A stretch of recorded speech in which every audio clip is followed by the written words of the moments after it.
If you have ongoing exposure to controlling people, it's a virtual certainty that you're going to experience blurry boundaries, which is why I've created the extensive online course called This Is Me, Establishing Boundaries with the Controllers in Your Life.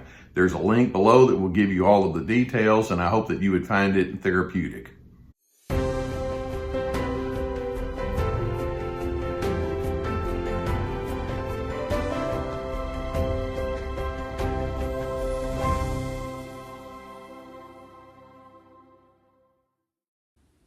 As we begin talking about today's topic, I want to start with two primary truths.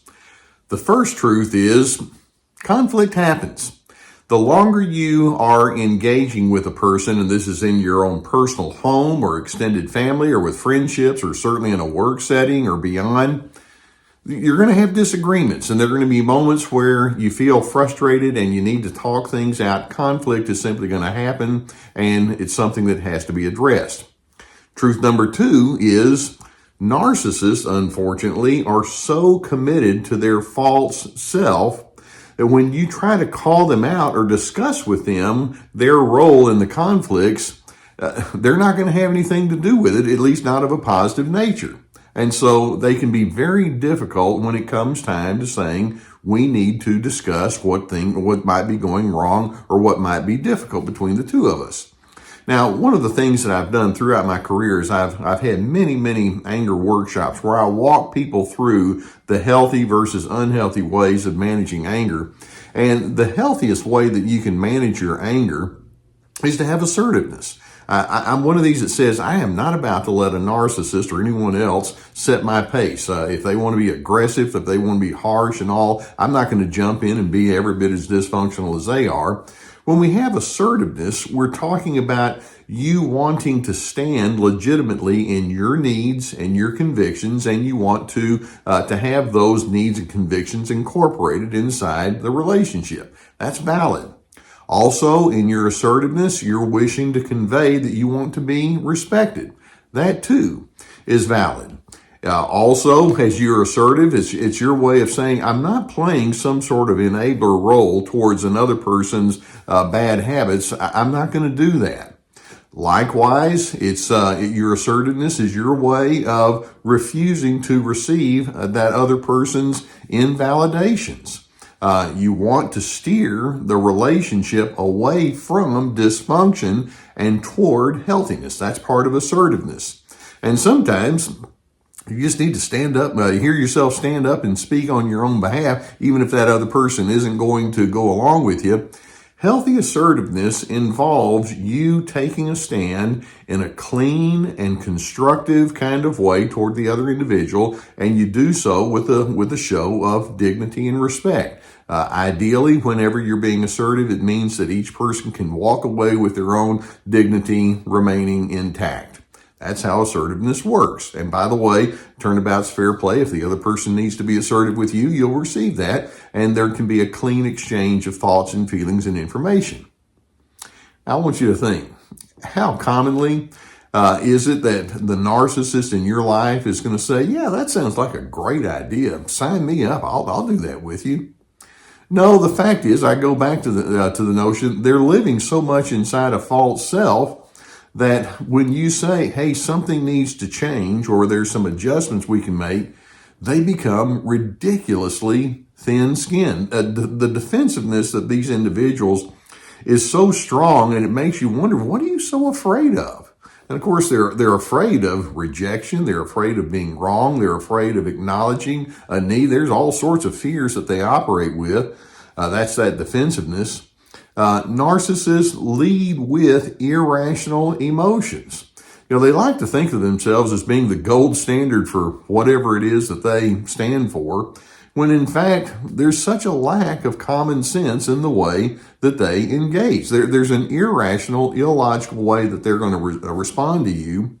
In addition, whenever you talk with narcissists about some of the conflicts that are there between you and that person, they're bringing all sorts of unfinished business in their own life that had nothing to do with you to the equation.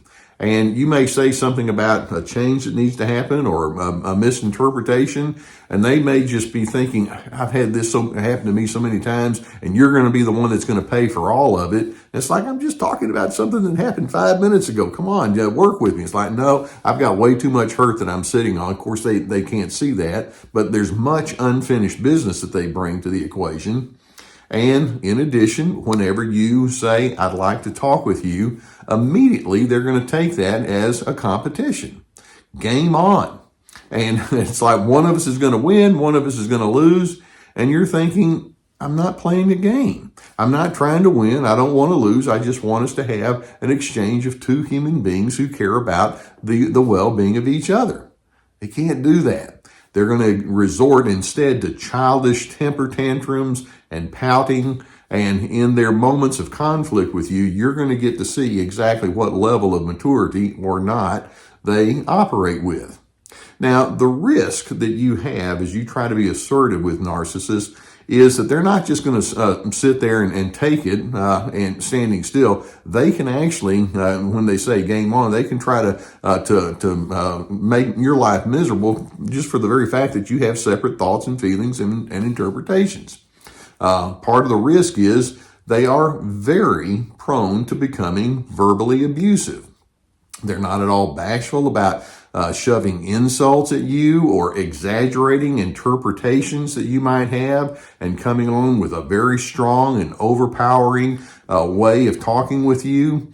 They can spew insults. They can be loud. They can be threatening. Many times, as part of the risk that you have is that they're going to then become very uncooperative and withhold any kind of helpfulness. It's their form of passive aggressiveness. Definitely, whenever you try to be assertive, they can come across as the ultimate victim. In fact, if anything, victimization is their calling card. Your assertiveness can prompt them to think, everybody's down on me and everybody's trying to make my life miserable, and you're not going to be the next person that's going to do that to me. And look how miserable you've made my life. And it's like, no, I'm just trying to talk common sense to you. It's like, no, you're trying to victimize me just like everybody else out there. There's a paranoia that they can operate with. Sometimes part of the risk is they might get physical, whether it's being an in-your-face kind of person or grabbing you or pushing you or something worse than that. They might run a smear campaign. These individuals are dysregulated. And so you need to know as you stand up in assertiveness that this is part of what might come with the equation, which it reveals that these are very wounded and broken individuals. So the question for you is, what do you do when these risk factors begin to gurgle up to the surface? Now, first, let's acknowledge there are just some individuals who are beyond redemption. And you want to talk with them about who you are and what you feel and how you can coordinate. But some individuals simply are not going to be coordinated with. The best you can do at times is to just stand up for who you are. And if they don't like it, they don't like it, but you stand up for who you are anyway. You need to know that it's okay for you to still be yourself despite their message to the contrary. One of the things that they want to do is they want to give you the message loud and clear. Your feelings are not valid. You are not valid. But assertiveness, by definition, means that what you think, what you feel, what your parameters are, makes sense. And you're trying to put your common sense and your goodwill out there. So when they try to invalidate you, they're trying to come at you with non-truth. Now, it does mean that you may need to cease your efforts to try to force feed them to see the light because, like I say, some people just don't want to know what they don't know. But it doesn't mean that you stop having any kind of consequences. There may be times when you'll say, all right, to yourself, I know that we don't agree, and I know that you're going to look down upon me, but my consequence may be that I'll need to withdraw. I may need to move on with whatever kind of projects I have with someone else. I'm going to continue doing what I know is wisest and best. And if you don't agree with me, I agree with me, and I'm going to stay with my initiatives anyway. I've had so many people that when the narcissist comes on way too strong, it's like, okay, I quit. No, you don't need to quit being you. Many times you'll need to bring in other individuals who can help you. For example, if it's in a work setting or even in a family setting, it's nice for you to let other individuals know what your needs and concerns are relative to that difficult person, and make sure that you have people that can work with you to get whatever it needs to be done. But let's understand, narcissists are simply not safe people. You're wishing to stand up in self-preservation, and your self-preservation is of zero regard to the narcissist. And so it's really unfortunate to think, conflict is going to happen, and you'd like to think, and people can get together and say, hey, you need to feel understood. I need to feel understood. Let's make sure that we talk in such a way where we can have a well-coordinated approach toward life. They don't have the maturity to do that. But rather than you being so intimidated by them that you cease being true to yourself, you want to go ahead and hold firmly to who you are and what your convictions are. And if it becomes obvious that this person is going to remain in that very combative and contrarian way, then it leaves you with one very, very large question. And that is this somebody I need to continue to have any interaction with at all? And you have to go very, very minimalist. Stay true to who you are. Understand you're dealing with somebody who's very dysregulated, but don't cease holding firmly to what you know is wisest and best. You don't need their approval. Be you. Be true to what you know is reasonable. Now, I know that these kind of topics can be difficult. I know some of you have been through some very trying times with these individuals.